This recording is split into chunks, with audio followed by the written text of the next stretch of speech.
윤아야, 너는 어차피 잘 모르잖아. 봄이 왔습니다. 건물 앞 골목에 개나리가 피었습니다. 노란 꽃잎이 바람에 흔들렸습니다. 저는 매일 아침 건물을 돌아보며 하루를 시작했습니다. 계단을 닦고 복도를 청소하고 세입자들에게 인사를 건넸습니다. 평범한 일상이었지만 그 안에 제 삶이 있었습니다. 이현수 씨가 최종 서류를 건네준 날이었습니다. 모든 법적 절차가 완료됐습니다. 그가 말했습니다. 책상 위엔 여러 장의 서류가 놓여 있었습니다. 건물 등기부 등본, 관련 계좌 명의 이전 확인서, 그리고 재산 관리 권한 확정 문서. 이제 모든 권한이 윤아 씨에게 있습니다. 저는 서류를 천천히 받아들었습니다. 손이 떨렸습니다. 이것이 끝이라는 생각이 들었습니다. 동시에 새로운 시작이라는 생각도 들었습니다. 형제분들께는 통보하셨나요? 이현수 씨가 물었습니다. 저는 고개를 끄덕였습니다. 네, 어제 문자로 알려드렸어요. 답장은요? 없었어요. 저는 창밖을 바라봤습니다. 하늘은 맑았습니다. 구름 한 점 없이 푸르렀습니다. 괜찮으세요? 네, 제 목소리는 담담했습니다. 이제 괜찮아요. 그날 저녁, 저는 건물 3층 빈 방을 정리했습니다. 오래된 세입자가 이사를 간 뒤 그곳은 한동안 비어 있었습니다. 저는 청소 도구를 들고 방 안으로 들어갔습니다. 먼지가 쌓여 있었습니다. 창문을 열자 바람이 들어왔습니다. 상쾌한 공기가 방 안을 채웠습니다. 저는 천천히 바닥을 닦기 시작했습니다. 걸레질을 하며 생각했습니다. 이 방에도 누군가 살았겠지. 밥을 먹고 잠을 자고 꿈을 꾸었겠지. 그 흔적들이 희미하게 남아 있었습니다. 이제 새로운 사람이 오겠네요. 작게 중얼거렸습니다. 저는 창가로 가서 밖을 내려다봤습니다. 골목이 보였습니다. 사람들이 오가고 있었습니다. 평범한 풍경이었지만 따뜻했습니다. 그로부터 며칠 후 정우 오빠에게서 연락이 왔습니다. 윤아야, 한번 보자. 짧은 문자였습니다. 저는 잠시 망설였습니다. 하지만 곧 답장을 보냈습니다. 알겠어요. 다음 날 저는 카페에서 오빠를 만났습니다. 정우 오빠는 창가 자리에 앉아 커피를 마시고 있었습니다. 저는 그의 맞은편에 앉았습니다. 잘 지냈어? 오빠가 물었습니다. 저는 고개를 끄덕였습니다. 네, 오빠는요? 그냥 그래. 그의 목소리는 평소보다 부드러웠습니다. 저는 그를 바라봤습니다. 오빠의 얼굴엔 피로가 어려 있었습니다. 법적 절차 다 끝났다며? 네. 그래, 축하해. 그 말에는 진심이 담겨 있었습니다. 저는 조금 놀랐습니다. 고마워요.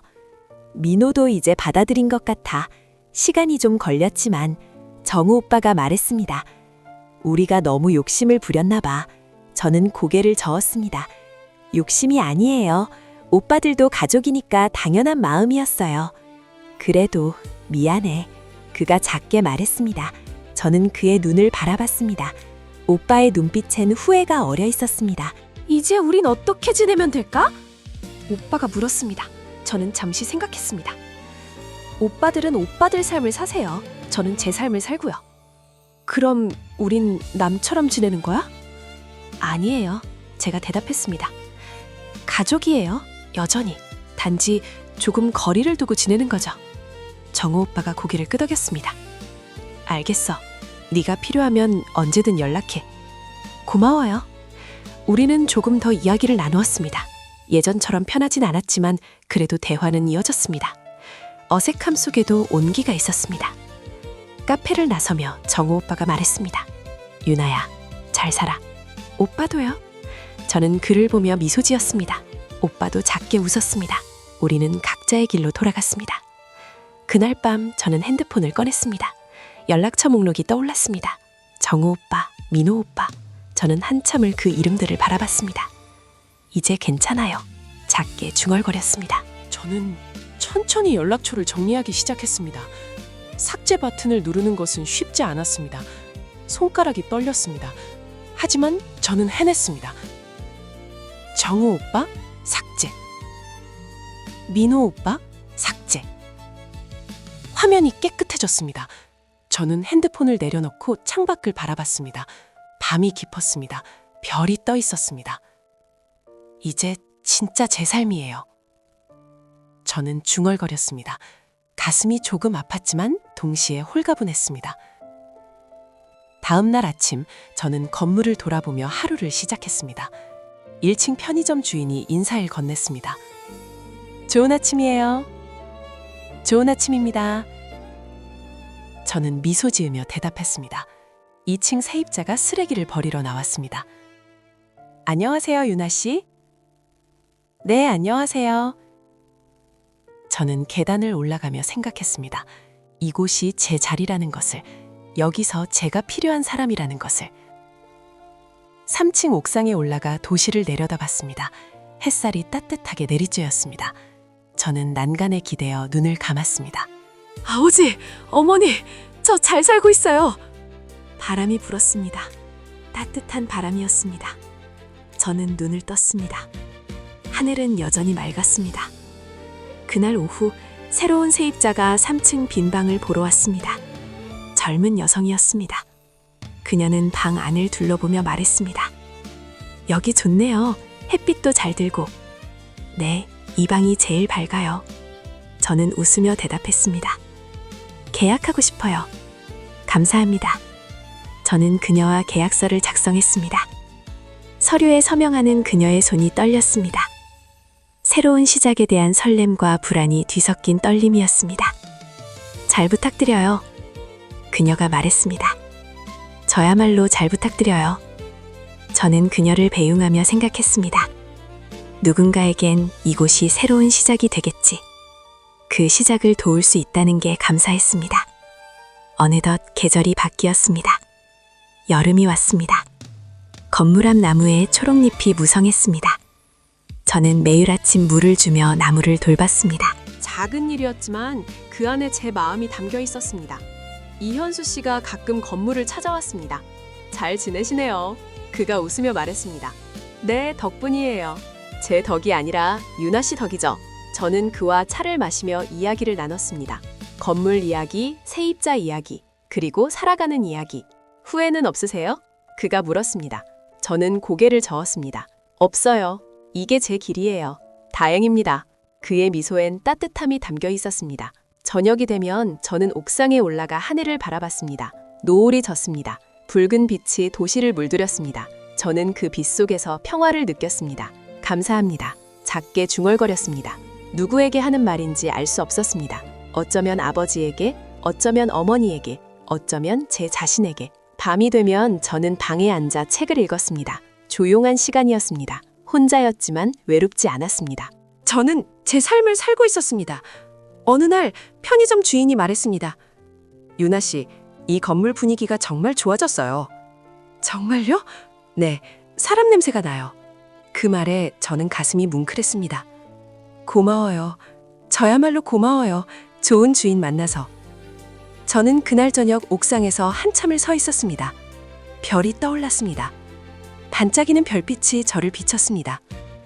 저 잘하고 있죠? 작게 물었습니다. 대답은 없었습니다.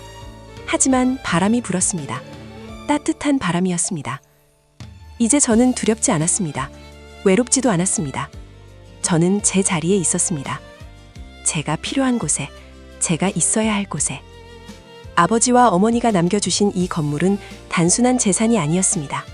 제 삶의 터전이었고, 책임이었고, 사랑이었습니다. 저는 그것을 지켜나갈 것입니다. 조용히, 묵묵히, 제 방식대로. 밤하늘을 올려다보며 저는 다시 중얼거렸습니다. 감사합니다. 사랑합니다. 별이 반짝였습니다. 저는 미소 지었습니다. 이제 제 이야기는 계속됩니다. 혼자지만 혼자가 아닌 이 길 위에서 저는 걸어갈 것입니다. 천천히, 단단하게. 그리고 그 끝에 무엇이 있든 저는 후회하지 않을 것입니다. 왜냐하면 이것이 제 삶이니까요. 끝까지 함께해 주셔서 진심으로 감사드립니다. 항상 건강하고 행복하세요. 고맙습니다. 겨울이 깊어졌습니다. 건물 관리는 생각보다 복잡했습니다. 2층 세입자가 보일러 고장을 호소했을 때 저는 처음으로 수리업체를 불렀습니다. 손이 떨렸습니다. 전화를 걸 때도, 견적을 받을 때도, 수리비를 지불할 때도 모든 게 처음이었습니다. 하지만 해냈습니다. 감사합니다. 덕분에 따뜻하게 지낼 수 있겠어요. 세입자의 말에 저는 가슴이 뭉클했습니다. 누군가를 도울 수 있다는 것, 책임을 진다는 것, 그것이 이렇게 뿌듯한 일인지 몰랐습니다. 그로부터 며칠 후 이현수 씨에게서 연락이 왔습니다. 유나 씨, 한 번 더 뵙고 싶습니다. 중요한 서류가 하나 더 있어요. 그의 목소리엔 무게가 실려 있었습니다. 저는 다음 날 아침 그의 사무실을 찾았습니다. 창밖으론 눈이 내리고 있었습니다. 하얀 눈송이들이 천천히 떨어졌습니다. 이현수 씨는 책상 앞에 앉아 저를 맞이했습니다. 그의 손엔 또 다른 봉투가 있었습니다. 이번엔 더 두꺼웠습니다. 이건 뭔가요? 제가 물었습니다. 아버님께서 남기신 또 다른 문서입니다. 그가 봉투를 열었습니다. 안에는 여러 장의 서류가 들어 있었습니다. 그는 그것을 천천히 펼쳤습니다. 이건 재산관리 권한에 관한 문서예요. 건물뿐 아니라 다른 자산들에 대한 내용도 담겨 있습니다. 저는 서류를 받아들었습니다. 아버지의 필체가 또렷했습니다. 제 손이 떨렸습니다. 문서에는 이렇게 적혀 있었습니다. 마지막까지 곁을 지킨 사람에게 책임과 권한을 준다. 가족이란 함께 있는 시간이 아니라 함께 견디는 시간으로 증명된다. 저는 그 문장을 읽고 또 읽었습니다. 눈물이 핑 돌았습니다. 아버님은 이 문서를 통해 핵심 자산의 관리권을 명확히 하셨습니다. 이현수 씨가 설명했습니다. 건물은 물론이고 관련된 계좌와 예금도 포함됩니다. 모두 마지막까지 곁을 지킨 사람, 즉 유나 씨에게 가도록 되어 있어요. 저는 숨을 깊이 들이켰습니다. 저는 곁을 지켰나요? 그렇습니다. 그가 단호하게 말했습니다. 어머님이 편찮으실 때 누가 병원에 계셨나요? 누가 밤새 간호하셨나요? 저는 고개를 숙였습니다. 그 시간들이 떠올랐습니다. 어머니가 병원 침대에 누워 계실 때 저는 매일 병원을 찾았습니다. 오빠들은 바쁘다며 주말에만 왔습니다. 저는 어머니 곁에서 손을 잡아드렸습니다. 밤새 깨어 계셨을 때도 저는 옆에 있었습니다. 그게 곁을 지킨다는 거예요. 이현수 씨가 말했습니다. 아버님도 어머님도 그걸 알고 계셨던 겁니다. 저는 눈물을 닦았습니다. 손등이 젖었습니다. 오빠들한테는 이걸 알려야 할까요? 그래야 합니다. 그가 고개를 끄덕였습니다. 이건 단순히 재산 문제가 아니에요. 가족의 의미를 다시 생각하게 하는 일입니다. 저는 서류를 가방에 넣었습니다. 가슴이 무거웠습니다. 동시에 조금은 홀가분했습니다. 그날 저녁 저는 오빠들에게 연락했습니다. 만나서 얘기하고 싶어요. 문자는 짧았지만 무게가 있었습니다. 정우 오빠에게서 답장이 왔습니다. 내일 저녁에. 다음 날 저는 다시 정우 오빠의 집으로 갔습니다. 눈은 그쳤지만 거리는 여전히 차갑고 하였습니다. 발걸음을 옮길 때마다 눈이 밟혔습니다. 바스락거리는 소리가 났습니다. 오빠들은 거실에 앉아 있었습니다. 민호 오빠가 팔짱을 낀 채 저를 쳐다봤습니다. 또 무슨 일이야? 그의 목소리엔 짜증이 섞여 있었습니다. 저는 가방에서 서류를 꺼냈습니다. 아버지가 남긴 또 다른 문서예요. 그 말에 두 오빠의 표정이 굳었습니다. 저는 서류를 테이블 위에 놓았습니다. 이번엔 뭔데? 정우 오빠가 물었습니다. 저는 조용히 대답했습니다. 재산 관리 권한에 대한 거예요. 민호 오빠가 서류를 집어들었습니다. 그는 천천히 읽기 시작했습니다. 정우 오빠도 함께 읽었습니다. 시간이 천천히 흘렀습니다. 시계 소리만 똑똑 울렸습니다. 마지막까지 곁을 지킨 사람. 민호 오빠가 중얼거렸습니다. 그의 목소리가 떨렸습니다. 이게 무슨 뜻이야? 말 그대로예요. 제가 대답했습니다. 어머니가 편찮으실 때 누가 병원에 있었는지, 누가 밤을 새웠는지 아버지는 그걸 보고 계셨던 거예요. 정우 오빠가 서류를 내려놓았습니다. 그의 얼굴엔 복잡한 감정이 스쳐 지나갔습니다. 우린 바빴어. 일이 있었다고. 알아요. 저는 고개를 끄덕였습니다. 오빠들을 탓하는 게 아니에요. 단지 아버지와 어머니는 곁에 있는 사람을 선택하신 거예요. 민호 오빠가 자리에서 일어났습니다. 그는 창밖을 바라봤습니다. 어둠이 내려앉고 있었습니다. 우린 가족이잖아. 그가 낮게 말했습니다. 가족인데 왜 이렇게 나눠? 나눈 게 아니에요. 제가 말했습니다. 아버지는 책임을 준 거예요. 곁을 지킨 사람에게. 정우 오빠가 한숨을 쉬었습니다. 유나야, 넌 이제 우릴 어떻게 생각해? 그의 목소리엔 서운함이 묻어났습니다. 저는 그를 바라봤습니다. 오빠들은 제 가족이에요. 여전히. 그런데 우린 이렇게 갈랐었잖아. 갈라선 게 아니에요. 제가 다시 말했습니다. 우린 그저 다른 길을 걷고 있을 뿐이에요. 민호 오빠가 고개를 돌렸습니다. 다른 길이라니, 그게 무슨 소리야? 오빠들은 오빠들 방식대로 살아왔어요. 저는 제 방식대로 살아왔고요. 저는 천천히 말했습니다. 아버지와 어머니는 그걸 보셨던 거예요.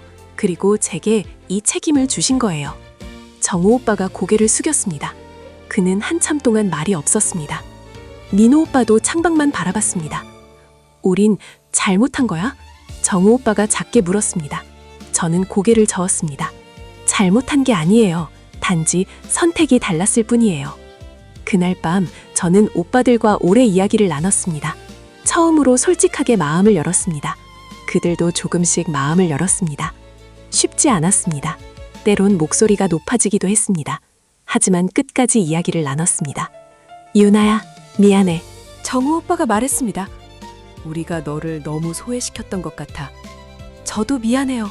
제가 대답했습니다. 제가 더 당당하게 말하지 못한 것도 잘못이었어요. 민호 오빠가 자리에서 일어났습니다. 앞으로 어떻게 할 거야? 건물 관리 계속할 거예요. 저는 단호하게 말했습니다. 아버지와 어머니의 뜻을 지킬 거예요. 우리 도움 필요하면 말해. 정우 오빠가 말했습니다. 저는 그 말에 놀랐습니다. 처마요? 그래, 넌 우리 동생이니까. 그의 목소리엔 따뜻함이 담겨 있었습니다. 저는 눈물이 났습니다. 오랜만에 느끼는 온기였습니다. 집으로 돌아오는 길, 저는 하늘을 올려다봤습니다. 별이 떠 있었습니다. 반짝이는 별빛이 저를 비추었습니다. 아버지, 어머니, 감사해요. 작게 중얼거렸습니다. 바람이 불었습니다. 차가운 바람이었지만 저는 따뜻했습니다. 그날 이후 저는 더 열심히 건물을 관리했습니다. 세입자들과 소통하고 수리가 필요한 곳을 챙겼습니다. 이연수 씨의 도움으로 세금 신고도 무사히 마쳤습니다.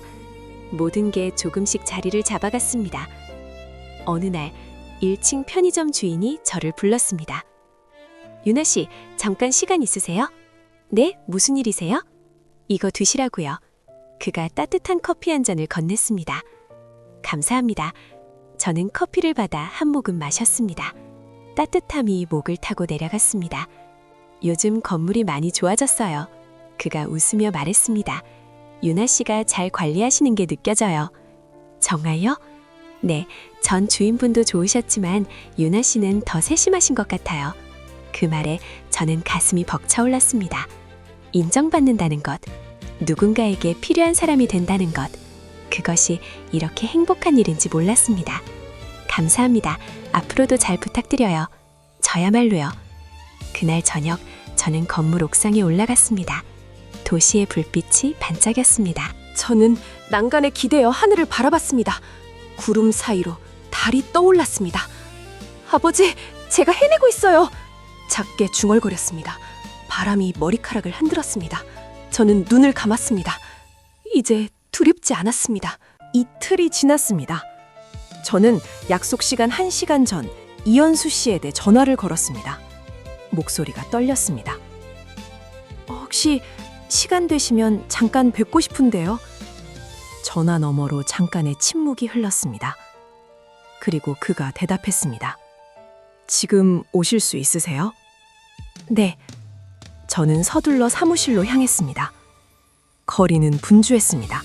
사람들이 오갔습니다. 하지만 저는 그 속에서 혼자였습니다. 가슴이 두근거렸습니다. 무엇을 물어야 할지, 무엇을 들을 수 있을지 알 수 없었습니다. 이연수 씨의 사무실 문을 열었을 때 그는 창가에 서 있었습니다. 햇빛이 그의 뒷모습을 비추고 있었습니다. 그는 고개를 돌려 저를 보았습니다. 앉으세요. 그가 의자를 권했습니다. 저는 조심스럽게 앉았습니다. 그는 책상 앞에 앉으며 물 한 잔을 건넸습니다. 많이 힘드시죠? 그의 목소리는 부드러웠습니다. 저는 고개를 끄덕였습니다. 네, 어떻게 해야 할지 모르겠어요. 형제분들이 건물 포기를 요구하고 있다는 거 알고 있습니다. 이현수 씨가 말했습니다. 하지만 결정은 유나 씨 몫입니다. 저는 손을 꼭 쥐었습니다. 근데 저는 정말 할 수 있을지 모르겠어요. 오빠들 말이 맞아요. 저는 건물 관리 같은 거 해본 적도 없고. 그렇다고 해서 할 수 없는 건 아닙니다. 그가 차분하게 말했습니다. 배우면 됩니다. 시작하면 됩니다. 저는 고개를 들어 그를 바라봤습니다. 그의 눈빛엔 확신이 담겨 있었습니다. 그런데 사실 유나 씨께 보여드릴 게 하나 있습니다. 이현수 씨가 서랍을 열었습니다. 그는 봉인된 서류 봉투를 꺼냈습니다. 노란빛이 감도는 오래된 봉투였습니다. 이건 뭔가요? 제가 물었습니다. 고 박성준 씨께서 생전에 남기신 서류입니다. 그 말에 저는 숨을 멈췄습니다. 아버지가 남긴 서류라니. 아버지가요? 네, 유언 집행 과정에서 발견됐습니다. 어머님께서 보관하고 계셨던 거예요. 이현수 씨가 봉투를 천천히 열었습니다. 안에는 몇 장의 종이가 들어있었습니다. 그는 그것을 꺼내 제게 건넸습니다. 재산관리 위임서입니다. 저는 종이를 받아들었습니다. 아버지의 필체였습니다. 조금 삐뚤빼뚤했지만 또렷했습니다. 제 손이 떨렸습니다. 위임서에는 이렇게 적혀 있었습니다. 종로 건물의 관리 및 운영 권한을 배우자 박오호에게 위임한다. 배우자 사후에는 자녀 중 가장 건물을 아끼고 지킬 사람에게 넘긴다. 저는 그 문장을 여러 번 읽었습니다. 눈물이 핑 돌았습니다. 그리고 이것도 있습니다. 이현수 씨가 작은 메모지를 꺼냈습니다. 거기엔 짧은 글이 적혀 있었습니다. 이 건물은 내가 평생 흘린 땀이다. 쉽게 팔지 마라. 이 건물을 지킬 사람은 욕심 없는 사람이어야 한다. 저는 메모지를 쥐고 한참을 말없이 앉아 있었습니다. 아버지의 목소리가 들리는 것 같았습니다. 낮고 묵직한 목소리. 말수는 적었지만 단 한마디 한마디가 무게를 가졌던 그 목소리. 어머님은 이 서류를 보시고 결정하신 겁니다. 이현수 씨가 말했습니다.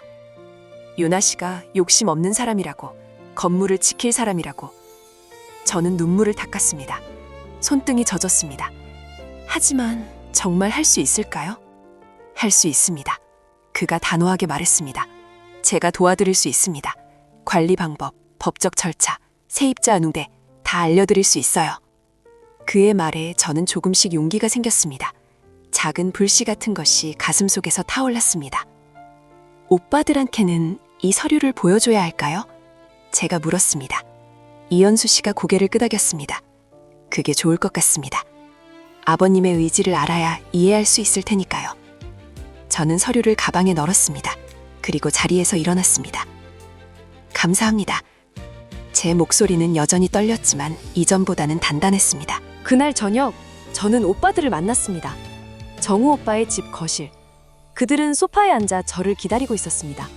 민호 오빠가 시계를 보며 말했습니다. 늦었네. 미안해요. 저는 그들 앞에 섰습니다. 가방에서 서류를 꺼냈습니다. 이게 뭔데? 정우 오빠가 밀었습니다. 아버지가 남긴 서류예요. 그 말에 두 오빠의 표정이 굳었습니다. 저는 서류를 테이블 위에 놓았습니다. 이현수 씨가 보관하고 있었어요. 어머니가 맡겨두셨대요. 민호 오빠가 서류를 집어들었습니다.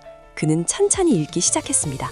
정우 오빠도 그의 어깨 너머로 함께 읽었습니다. 거실은 조용했습니다. 시계 초침 소리만 똑똑 울렸습니다. 이게 진짜야? 민호 오빠가 물었습니다. 저는 고개를 끄덕였습니다. 네, 아버지 필체예요. 정우 오빠가 서류를 내려놓았습니다. 그의 얼굴엔 복잡한 감정이 스쳐 지나갔습니다. 놀라움, 당황, 그리고 조금의 서운함. 아버지가 이런 걸 남기셨다니. 그가 중얼거렸습니다. 왜 우리한테는 말씀 안 하신 거야? 어머님만 알고 계셨던 것 같아요. 제가 조심스럽게 말했습니다. 그리고 어머니는 아보대 뜻대로 하신 거예요. 민호 오빠가 한숨을 쉬었습니다. 욕심 없는 사람, 그게 너라는 거야. 그의 목소리엔 씁쓸함이 묻어났습니다. 그런 것 같아요. 저는 솔직하게 대답했습니다. 더 이상 피할 수 없었습니다. 오빠들이 욕심이 많다는 게 아니에요. 단지 아버지와 어머니는 제가 건물을 지킬 사람이라고 생각하신 거예요. 정우 오빠가 소파에 깊이 앉았습니다. 그는 천장을 바라보며 말했습니다. 이렇게 될 줄 몰랐어. 저도요. 제가 말했습니다. 하지만 이제 알았어요. 어머니가 왜 저한테 건물을 주셨는지. 민호 오빠가 저를 쳐다봤습니다. 그래서 넌 이제 건물 지킬 거야? 저는 잠시 망설였습니다. 하지만 곧 고개를 끄덕였습니다. 네, 지킬 거예요. 그 말에 거실은 다시 조용해졌습니다. 저는 가슴이 두근거렸습니다. 처음으로 제 입으로 확실하게 말했습니다. 건물을 지키겠다고. 어떻게? 정우 오빠가 물었습니다. 넌 아무것도 모르잖아. 배울 거예요. 제가 대답했습니다. 이현수 씨가 도와주신대요. 그리고 저도 할 수 있다고 믿어요. 민호 오빠가 비웃듯 웃었습니다. 할 수 있다고 믿는다고? 그게 되는 게 아니야. 해볼 거예요. 제 목소리가 조금 높아졌습니다. 안 해보고 포기하고 싶지 않아요. 정우 오빠가 일어났습니다. 좋아, 네 맘대로 해봐. 근데 나중에 후회해도 우리 모르는 일이야. 그는 저를 지나쳐 방으로 들어갔습니다. 민호 오빠도 자리에서 일어났습니다. 유나야, 진심으로 말하는데 넌 못 버틸 거야. 그가 차갑게 말했습니다. 나중에 손 발리지 마. 그도 자리를 떠났습니다. 저는 혼자 남았습니다. 거실은 여전히 넓었지만 이제는 답답하지 않았습니다. 저는 가방을 들고 집을 나왔습니다. 밖은 어두웠습니다. 하지만 저는 두렵지 않았습니다. 그날 밤 저는 건물 앞에 다시 섰습니다. 1층 편의점엔 여전히 불이 켜져 있었습니다. 저는 천천히 안으로 들어갔습니다. 편의점 주인은 50대 중반쯤 되어 보이는 남자였습니다. 안녕하세요? 제가 인사했습니다. 그가 고개를 들었습니다. 네, 어서 오세요. 저 이 건물 주인 딸이에요. 그 말에 그의 눈이 커졌습니다. 아, 그러세요? 어머님 돌아가셨다는 소식 들었습니다. 삼가 고인의 명복을 빕니다. 감사합니다. 저는 고개를 숙였습니다. 앞으로 제가 건물을 관리하게 됐어요. 그러세요? 잘 부탁드립니다. 그가 웃으며 말했습니다. 따뜻한 미소였습니다. 저는 그 미소에 조금 안심이 됐습니다. 혹시 불편한 점 있으시면 말씀해 주세요. 네, 알겠습니다. 저는 편의점을 나와 2층으로 올라갔습니다. 계단은 낡았습니다. 삐걱거리는 소리가 났습니다. 복도엔 먼지 냄새가 났습니다. 저는 천천히 걸으며 건물을 살폈습니다. 2층과 3층엔 각각 2가구씩 살고 있었습니다. 문틈으로 희미한 불빛이 새어나왔습니다. 저는 그 앞에 잠시 멈춰섰습니다. 이곳이 이제 제 책임이 될 곳, 누군가의 삶이 담긴 공간. 저는 가슴이 벅차올랐습니다. 3층 옥상으로 가는 문을 열었습니다. 차가운 바람이 불어왔습니다. 저는 옥상에 올라가 도시를 내려다봤습니다. 불빛들이 반짝였습니다. 멀리서 찻소리가 들려왔습니다. 아버지, 제가 잘할 수 있을까요? 작게 중얼거렸습니다. 바람이 제 머리카락을 흔들었습니다. 저는 눈을 감았습니다. 아버지의 얼굴이 어렴풋이 떠올랐습니다. 말없이 일하시던 모습, 땀 흘리시던 모습. 해볼게요. 저는 다시 중얼거렸습니다. 이번엔 조금 더 단단한 목소리였습니다. 그날 이후 저는 이현수 씨를 자주 찾아갔습니다. 그는 건물 관리의 기초부터 차근차근 알려주었습니다. 세입자와의 계약서 작성법, 월세 관리 방법, 수리비 처리, 세금 신고. 처음엔 모든 게 낯설었습니다. 하지만 조금씩 익숙해졌습니다. 어느덧 계절이 바뀌었습니다. 겨울이 오고 있었습니다. 차가운 바람이 불었습니다. 하지만 저는 더 이상 흔들리지 않았습니다. 카페는 한산했습니다. 정우 오빠가 먼저 도착해 있었습니다. 창가 자리에 앉아 커피를 마시고 있었습니다. 민호 오빠는 그 옆에 팔짱을 낀 채 앉아 있었습니다. 저는 문을 열고 들어서면서 가슴이 두근거렸습니다. 불안과 긴장이 뒤섞여 목을 조여왔습니다. 왔어? 정우 오빠가 차갑게 말했습니다. 인사라기보다는 확인에 가까웠습니다. 저는 고개를 끄덕이고 그들 맞은편에 앉았습니다. 테이블 위에는 서류가 놓여 있었습니다. 건물 관련 자료였습니다. 우리 시간 없으니까 바로 본론으로 들어갈게. 민호 오빠가 말했습니다. 그의 목소리엔 여유가 없었습니다. 저는 손을 무릎 위에 모으고 그들을 바라봤습니다. 건물 말이야. 어머니가 내게 물려주셨다는 건 알아. 근데 그게 말이 되냐? 정우 오빠의 말이 날카롭게 꽂혔습니다. 넌 그 건물 관리한 적도 없잖아. 세입자 문제, 수리비, 세금. 그런 거 하나도 신경 쓴 적 없으면서 저는 입술을 깨물었습니다. 사실이었습니다. 건물 관리는 오빠들이 맡아서 해왔습니다. 저는 그 일에 끼어들 틈도 기회도 없었습니다. 아니, 처음부터 배제되어 있었습니다. 그건 제가 말을 꺼내려 했지만 민호 오빠가 손을 들어 막았습니다. 변명 듣고 싶지 않아. 우린 사실만 말하는 거야. 그의 눈빛이 차가웠습니다. 저는 숨을 깊이 들이켰습니다. 카페 안에 흐리는 잔잔한 음악 소리가 귓가에 스쳤지만 그 소리는 제게 닿지 않았습니다. 유나야, 솔직히 말해. 넌 뭘 할 수 있어? 정우 오빠가 물었습니다. 건물 관리? 세입자 응대? 법적 서류 처리? 하나라도 해본 적 있어? 저는 고개를 숙였습니다. 아무 말도 할 수 없었습니다. 그들의 말은 사실이었으니까요. 하지만 그 사실이 저를 짓눌렀습니다. 가슴이 답답했습니다. 우리가 지금까지 얼마나 고생했는지 알아? 민호 오빠가 한숨을 쉬었습니다. 세입자가 월세 안 낼 때, 보일러 터졌을 때 누가 뛰어다녔는데 너였어? 아니잖아. 우리였어. 그의 목소리엔 원망이 섞여 있었습니다. 저는 그 말들을 듣고 있었지만 대답할 말이 없었습니다. 제가 뭐라고 말할 수 있을까요? 저는 정말 아무것도 한 게 없었습니다. 그런데 어머니가 왜 갑자기 네게 다 물려줬는지 모르겠어. 정우 오빠가 팔짱을 켰습니다. 이건 불공평해. 누가 봐도 그래. 불공평. 그 단어가 귓가에 맴돌았습니다. 정말 그럴까요? 어머니의 선택이 불공평한 걸까요? 아니면 그동안 제가 받아온 대우가 불공평했던 걸까요? 저는 알 수 없었습니다. 우린 네가 건물을 포기하길 바라. 민호 오빠가 단호하게 말했습니다. 그게 가족을 위한 거야. 알지? 가족을 위한 것. 그 말이 가슴에 박혔습니다. 가족이라는 단어가 이렇게 무겁게 느껴진 적이 없었습니다. 저는 천천히 고개를 들었습니다. 오빠들의 얼굴이 보였습니다. 그들은 저를 보고 있었지만 동시에 저를 보지 않고 있었습니다. 제가 포기하면 그럼 어떻게 되는 건가요? 제가 조심스럽게 물었습니다. 정우 오빠가 서류를 밀어보였습니다. 건물 매각하고 수익금을 3등분해. 공평하게. 공평. 그 단어가 또 나왔습니다. 저는 서류를 내려다봤습니다. 숫자들이 빼곡히 적혀 있었습니다. 얼마에 팔릴지, 어떻게 나눌지 모든 게 계산되어 있었습니다. 생각해봐. 네가 그 건물 관리할 수 있을 것 같아? 민호 오빠가 물었습니다. 그의 목소리엔 확신이 담겨 있었습니다. 제가 못할 거라는 확신. 저는 입술을 깨물었습니다. 시간 줄 테니까 일주일 안에 답해줘. 정우 오빠가 자리에서 일어났습니다. 민호 오빠도 따라 일어났습니다. 그들은 저를 남겨두고 카페를 나갔습니다. 저는 홀로 남았습니다. 테이블 위에 서류가 눈에 들어왔습니다. 저는 그것을 천천히 집어들었습니다. 종이가 차갑게 느껴졌습니다. 그로부터 며칠 동안 저는 잠을 제대로 이루지 못했습니다. 밤마다 오빠들의 목소리가 머릿속을 맴돌았습니다. 넌 뭘 할 수 있어? 관리도 안 한 사람이 뭘 아느냐. 그 말들이 귓가에서 울렸습니다. 저는 베개를 끌어안고 눈을 감았지만 잠은 오지 않았습니다. 어느 날 밤 저는 책상 서랍을 열었습니다.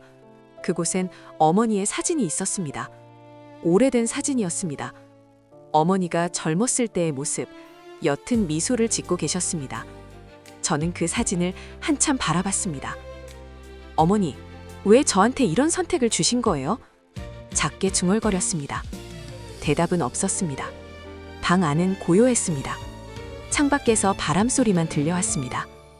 이틀 뒤 저는 이현수 씨에게 전화를 걸었습니다. 목소리가 떨렸습니다. 제가 건물을 포기해야 할까요? 전화 너머로 잠깐의 침묵이 흘렀습니다. 그리고 이현수 씨가 차분하게 대답했습니다. 그건 제가 결정할 문제가 아닙니다. 하지만 한 가지는 말씀드릴 수 있어요. 유언은 고인의 마지막 의지입니다. 그의 목소리엔 무게가 있었습니다. 그 의지를 존중하는 것도 중요한 선택입니다. 저는 통화를 끊고 한참 동안 핸드폰을 쥐고 있었습니다. 손바닥에서 땀이 났습니다. 사흘째 되던 날 민호 오빠에게서 문자가 왔습니다. 내일 저녁에 다시 만나자. 답 들려줘. 짧고 단호한 문자였습니다. 저는 핸드폰을 내려놓고 창밖을 바라봤습니다. 하늘은 맑았습니다. 하지만 제 마음은 흐렸습니다. 다음 날 저녁 저는 약속 장소로 갔습니다. 이번엔 오빠들의 집이었습니다. 정우 오빠의 거실은 넓고 깔끔했습니다. 하지만 그 안은 차가웠습니다. 결정했어. 정우 오빠가 물었습니다. 저는 소파에 앉아 손을 모았습니다. 아직 확실하지 않아요. 그 말에 민호 오빠가 한숨을 쉬었습니다. 유나야, 언제까지 이럴 거야? 우리 시간도 소중해. 알아요. 제가 작게 대답했습니다. 하지만 이건 쉬운 문제가 아니에요. 뭐가 어려워? 정우 오빠가 반문했습니다. 넌 그냥 포기만 하면 돼. 그럼 다 끝나. 포기. 그 말이 또 나왔습니다. 저는 고개를 들어 오빠들을 바라봤습니다. 그들의 얼굴엔 조급함이 서려 있었습니다. 오빠들은 저를 어떻게 생각해요? 제가 물었습니다. 그들은 잠시 말이 없었습니다. 무슨 소리야? 민호 오빠가 되물었습니다. 저는 가족인가요? 제 목소리가 떨렸습니다. 가슴이 뛰었습니다. 이 질문을 하는 것조차 두려웠지만 저는 물어야 했습니다. 정우 오빠가 한숨을 쉬었습니다. 당연히 가족이지. 무슨 이상한 소리를 해. 그런데 왜 저는 항상 빠져 있었나요? 제가 다시 물었습니다. 건물 관리할 때도 중요한 결정 내릴 때도 저는 항상 끝자리에 있었어요. 민호 오빠가 눈살을 찌푸렸습니다. 그건 네가 잘 몰라서 그런 거잖아. 몰라서요? 제 목소리가 높아졌습니다. 아니면 애초에 알려주지 않아서 그런 거 아닌가요? 거실 안이 조용해졌습니다. 오빠들은 제 얼굴을 바라봤습니다. 그들의 눈빛엔 당혹감이 어려 있었습니다. 유나야, 지금 우리한테 화내는 거야? 정우 오빠가 낮게 말했습니다. 아니에요. 화내는 게 아니라 그냥 궁금해서요. 저는 눈물을 참으며 말했습니다. 저도 가족이라면 왜 제 의견은 한 번도 물어보지 않으셨어요? 민호 오빠가 자리에서 일어났습니다. 야, 이렇게 나올 거면 우리도 할 말 있어. 그의 목소리가 날카로웠습니다. 넌 지금까지 뭘 했는데? 우리가 일할 때 넌 뭐 했어? 그냥 집에 있었잖아. 그러니까 우리가 결정한 거야. 네가 끼어들 자리가 없었던 자리라 네가 스스로 빠져 있었던 거야. 그 말이 가슴에 꽂혔습니다. 정말 그랬을까요? 제가 스스로 물러난 걸까요? 아니면 밀려난 걸까요? 저는 알 수 없었습니다. 저는 자리에서 일어났습니다. 생각할 시간이 더 필요해요. 일주일 줬잖아. 정우 오빠가 말했습니다. 이틀 남았어. 그때까지 답해줘. 저는 고개를 끄덕이고 집을 나왔습니다. 밖은 어두웠습니다. 거리의 가로등이 희미하게 빛났습니다. 저는 천천히 걸었습니다. 발걸음이 무거웠습니다. 집으로 돌아오는 길에 저는 오래된 건물 앞을 지나갔습니다. 아버지가 남기신 그 건물, 3층짜리 낡은 건물이었습니다. 1층엔 작은 편의점이 불을 밝히고 있었습니다. 2층과 3층엔 불이 꺼져 있었습니다. 저는 건물 앞에 멈춰 섰습니다. 한참을 바라봤습니다. 이곳이 제 것이 될 수도 있다는 생각이 낯설었습니다. 동시에 두려웠습니다. 제가 할 수 있을까요? 작게 중얼거렸습니다. 바람이 불어왔습니다. 차가운 바람이었습니다. 그날 밤 저는 다시 잠들지 못했습니다. 천장을 바라보며 오빠들의 말을 떠올렸습니다. 관리도 안 한 사람이 뭘 아느냐. 그 말이 계속 맴돌았습니다. 하지만 동시에 어머니의 유언도 떠올랐습니다. 유나는 아버지를 닮았다. 저는 눈을 감았습니다. 이틀 뒤 저는 오빠들에게 답을 해야 했습니다. 하지만 저는 아직 마음을 정하지 못했습니다. 머릿속이 복잡했습니다. 포기하는 게 쉬울까요? 아니면 붙잡는 게 맞을까요? 새벽이 되자 저는 다시 어머니의 사진을 꺼내봤습니다. 그 옅은 미소가 저를 바라보고 있었습니다. 유나 씨는 그냥 앉아만 계세요. 정우 오빠의 말이 떨어지자 회의실 안이 조용해졌습니다. 저는 긴 테이블 끝자리에 앉아 손을 무릎 위에 가지런히 모았습니다. 창밖으로 오후의 빛이 희미하게 들어왔지만 이 방 안은 왠지 서늘했습니다. 어머니 장례를 치른 지 사흘째였습니다. 아직도 상복의 검은 기운이 몸에 남아있는 것 같았습니다. 이런 상황이 벌어진 데에는 아주 충격적인 이유가 있었습니다. 민호 오빠가 서류 뭉치를 탁자 위에 펼쳤습니다. 건물 매각 관련 서류였습니다. 종로에 있는 오래된 3층 건물이었습니다. 아버지가 젊은 시절 땀 흘려 마련하신 곳이었습니다. 1층은 작은 상가, 2층과 3층은 임대로 내놓았던 그곳. 어머니는 생전에 그 건물을 팔지 말라고 하셨습니다. 이건 너희 아버지 혼이 깃든 곳이라는 말씀을 여러 번 하셨습니다. 하지만 어머니가 돌아가시자마자 오빠들은 매각을 결정했습니다. 지금이 적기야. 시세가 오를 때 팔아야지. 딸이니까, 막내니까 그런 이유들로 저는 자연스럽게 뒤로 밀려났습니다. 그래도 한마디는 제가 조심스럽게 말을 꺼냈을 때 민호 오빠가 눈을 치켜떴습니다. 네가 무슨 할 말이 있어? 그의 목소리엔 짜증이 섞여 있었습니다. 저는 입술을 깨물었습니다. 할 말이 목구멍 안쪽에서 맴돌았지만 끝내 밖으로 나오지 못했습니다. 공기가 무거웠습니다. 저는 고개를 숙이고 테이블 위에 놓인 서류를 내려다봤습니다. 아버지의 이름이 적혀 있었습니다. 고 박성준. 그 글씨가 흐릿하게 번져 보였습니다. 회의실 안은 여전히 차가웠습니다. 에어컨 바람이 목덜미를 스치고 지나갔습니다. 저는 옷깃을 여미며 창밖을 바라봤습니다. 하늘은 흐렸습니다. 비가 올 것 같았습니다. 그로부터 며칠 후 세무사 이현수 씨가 사무실로 우리를 불렀습니다. 유언 집행권으로 뵙겠습니다. 그의 목소리는 침착했습니다. 저는 그 말에 고개를 갸웃했습니다. 유언이라니. 어머니가 유언을 남기셨다는 말은 들은 적이 없었습니다. 오빠들도 의아한 표정이었습니다. 하지만 우리는 약속된 날짜에 그의 사무실을 찾았습니다. 이현수 씨는 50대 중반쯤 되어 보였습니다. 회색빛 정장을 단정하게 차려입은 그는 악수를 청하며 우리를 안으로 안내했습니다. 사무실은 깔끔했습니다. 책장에 빼곡히 꽂힌 법률 서적들, 그리고 창가에 놓인 작은 화분, 그곳엔 생기가 있었습니다. 고인께서 생전에 부탁하신 유언이 있습니다. 그가 봉투를 꺼냈습니다. 하얀 봉투였습니다. 겉면에는 어머니의 필체로 유언장이라고 적혀 있었습니다. 저는 숨을 들이켰습니다. 가슴이 두근거렸습니다. 이현수 씨가 봉투를 뜯고 안에 든 편지를 꺼냈습니다. 종이가 바스락거리는 소리가 작게 울렸습니다. 그는 천천히 읽기 시작했습니다. 종로에 있는 건물은 막내 유나에게 전부 상속한다. 그 순간 공기가 멈춘 것 같았습니다. 정우 오빠의 얼굴이 굳었습니다. 민호 오빠는 자리에서 벌떡 일어났습니다. 뭐라고요? 민호 오빠의 목소리가 떨렸습니다. 분노인지 당황인지 알 수 없었습니다. 저는 그저 멍하니 앉아 있었습니다. 귀가 먹먹했습니다. 지금 들은 말이 현실인지 꿈인지 구분이 되지 않았습니다. 이건 말이 안 돼요. 어머니가 왜 유나한테만? 정우 오빠가 낮게 말했습니다. 그의 목소리엔 억누른 화가 섞여 있었습니다. 이현수 씨는 침착하게 대답했습니다. 유언장은 법적으로 유효합니다.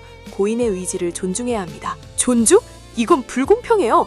민호 오빠가 책상을 손으로 탁 쳤습니다. 둔탁한 소리가 울렸습니다. 저는 옴찔했습니다. 오빠의 눈빛이 날카로웠습니다. 그 시선이 저를 향했습니다. 유나, 너 뭔가 알고 있었어? 저는 고개를 저었습니다. 아니에요.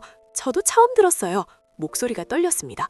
정말 몰랐습니다. 어머님은 생전에 제게 아무 말씀도 안 하셨습니다. 왜 이런 결정을 하셨는지 저도 알 수 없었습니다. 이현수 씨가 다시 입을 열었습니다.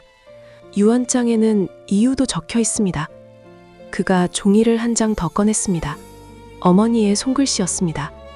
저는 그 글씨를 보는 순간 눈물이 핑 돌았습니다. 유나는 우리 가족 중 유일하게 아버지를 닮았다. 말없이 견디고 묵묵히 살아가는 아이. 그 아이에게 아버지의 땀이 서린 이 건물을 주고 싶다. 이현수 씨의 목소리가 울렸습니다. 저는 눈을 감았습니다. 눈물이 볼을 타고 흘러내렸습니다. 정우 오빠와 민호 오빠는 아무 말도 하지 못했습니다. 사무실 안은 침묵으로 가득했습니다.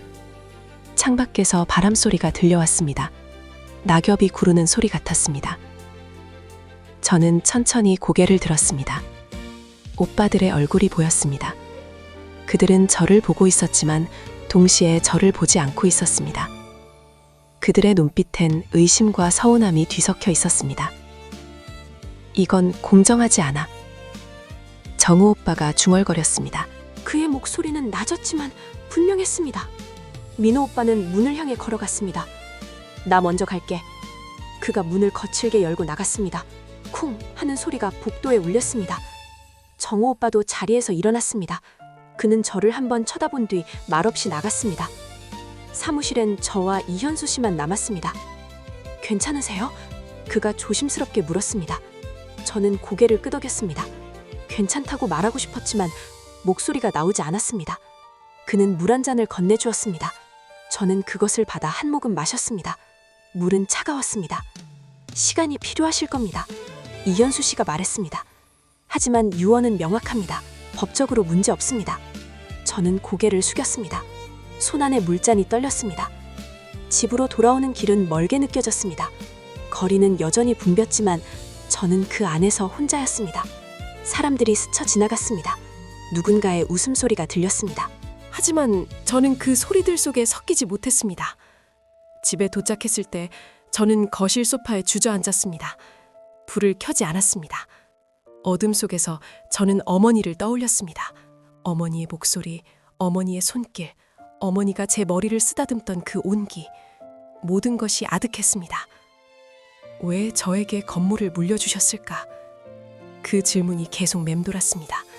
저는 특별한 사람이 아니었습니다. 오빠들처럼 똑똑하지도 사회적으로 성공하지도 못했습니다. 그냥 평범하게 조용히 살아왔을 뿐이었습니다. 유나는 아버지를 닮았다. 어머니의 말이 다시 떠올랐습니다. 아버지. 저는 아버지를 잘 기억하지 못했습니다. 제가 10살 때 돌아가셨으니까요. 하지만 어머니는 항상 아버지 이야기를 하셨습니다.